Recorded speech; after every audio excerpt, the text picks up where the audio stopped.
Bonjour tout le monde, bienvenue sur ma chaîne YouTube et aujourd'hui je suis ravie de vous retrouver pour une nouvelle vidéo. Alors donc j'ai décidé tout d'abord de vous retrouver dans ce petit décor de Noël puisqu'en effet c'est déjà le mois de décembre qui arrive. Comme la plupart d'entre nous, nous avons déjà ouvert le calendrier de l'Avent. Personnellement, c'est un mois que j'apprécie énormément, c'est une ambiance qui est vraiment unique. Et justement, là, je suis en train de préparer une vidéo. Alors, je peux pas encore vous dire exactement quand est-ce qu'elle va sortir, mais ce sera pas très loin de Noël. Une vidéo sur la célébration de Noël dans différents pays, puisqu'on est sur une chaîne YouTube où je vous enseigne plusieurs langues, le français, l'espagnol, l'anglais.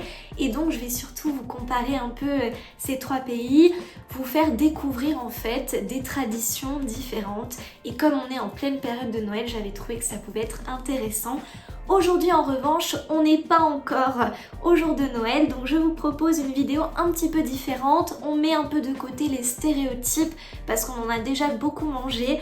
Et je vous propose donc une vidéo surtout pour toutes les personnes non francophones, car je sais qu'il y en a qui regardent ma vidéo et qui hésitent peut-être à apprendre le français. Pour les inciter à apprendre le français, eh bien, il s'agit de connaître la place très importante occupée par le français dans le monde entier. Et de fait, c'est une vidéo qui est aussi très intéressante pour les personnes francophones puisque beaucoup d'entre nous ignorons la place de notre langue dans le monde et ça peut être vraiment intéressant d'en savoir plus sur le sujet. Tout d'abord donc, évidemment, on parle toujours de l'anglais, on l'a déjà dit un grand nombre de fois, mais c'est aussi un fait. L'anglais, on dit que c'est la première langue, la langue la plus parlée au monde, la langue internationale. Évidemment, ça dépend quand même du point de vue où on est. Puisque si on s'intéresse au nombre de locuteurs, en effet, l'anglais est la première langue, c'est-à-dire la langue la plus parlée qui compte au total. Donc là, je vous cite en fait d'un tableau que j'ai étudié dans le cadre de mon master. Si jamais ça vous intéresse, je pourrais vous donner plus d'informations. Avec 400 millions de locuteurs. Contre, alors pour le français, 120 millions de locuteurs. Cependant, le français fait partie du top des langues les plus parlées au monde.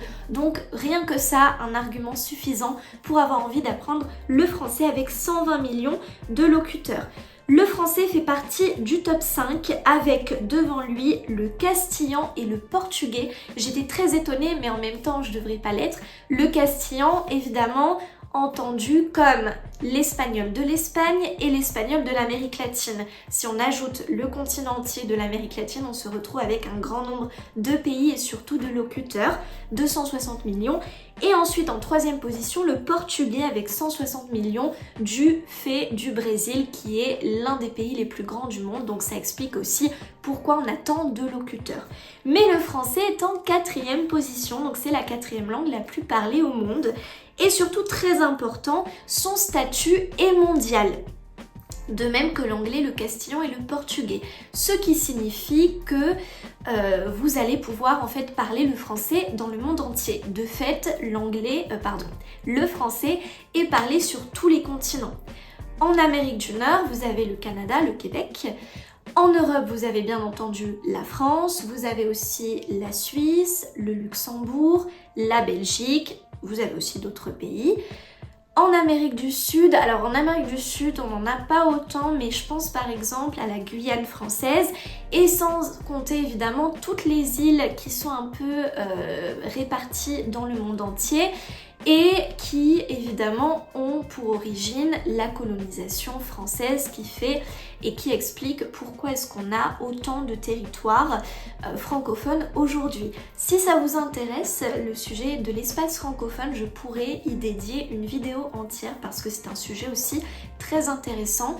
Mais donc, vous avez les Philippines, vous avez en Afrique, pratiquement toute l'Afrique où vous pourrez parler le français. Donc autant vous dire que oui, vous avez énormément de territoires, en tout cas sur tous les continents. Et alors, et c'est ça qui est très intéressant, c'est que le français est la langue parlée dans le plus grand nombre de pays. Et là pour le coup, qui va au-dessus de l'anglais, qui dépasse l'anglais sur ce point-là, puisqu'en effet, si l'anglais est parlé, et je dis bien officiellement, l'anglais a un statut officiel dans 32 pays, le français a un statut officiel dans 33 pays. Donc il dépasse l'anglais sur ce plan-là. Donc vraiment très important. Donc vous voyez bien que le français a une place très importante dans le monde, aussi bien donc à l'échelle nationale qu'à l'échelle internationale. Ensuite, donc deuxième élément très important qui reflète aussi le pouvoir de la langue française, on va parler de soft power, c'est ce qu'on appelle en fait l'influence du français, le pouvoir en fait de la langue française grâce à l'éducation. Dans le monde entier, j'imagine que vous le savez, on a beaucoup d'établissements qu'on va appeler donc des établissements culturels français qui forment ensemble un réseau culturel. Dans ce réseau culturel, vous allez trouver les Alliances françaises. Des Alliances françaises, je suis convaincue que vous savez plus ou moins de quoi il s'agit. Vous en avez énormément. Si je prends simplement le cas de la France et de l'Espagne, vous en avez un très grand nombre dans un grand nombre de villes.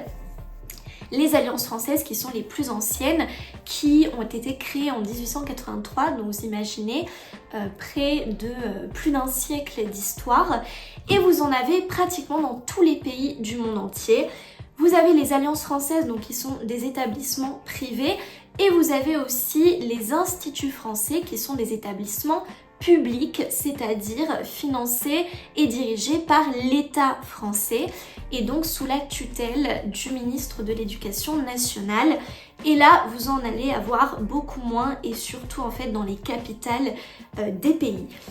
Pourquoi est-ce que je vous parle de tous ces établissements culturels? Parce que évidemment, ils jouent un rôle très important dans la diffusion de la langue française, dans son rayonnement à l'échelle du monde, et ça montre bien aussi l'importance de la langue française qui est très très présente dans le monde. Pour vous donner une idée des pays où il y a le plus grand nombre de personnes qui sont en train d'apprendre le français dans des établissements culturels français, vous allez avoir, alors bien évidemment, en numéro 1, la France. En numéro 2, vous allez avoir Madagascar. À Madagascar, vous allez avoir beaucoup d'alliances françaises.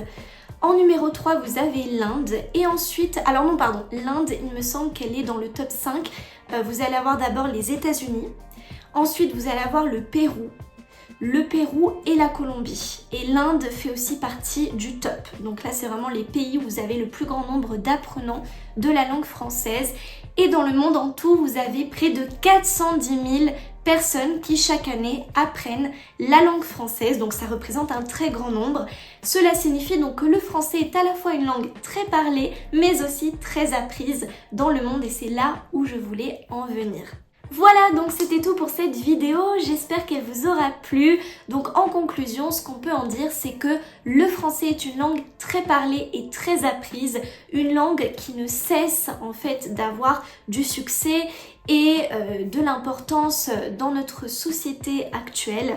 C'est pourquoi donc il est plutôt utile de la connaître, pas seulement pour les personnes non francophones, nous-mêmes nous avons encore beaucoup à apprendre sur notre langue, sur notre culture qui ne cesse d'évoluer au cours du temps.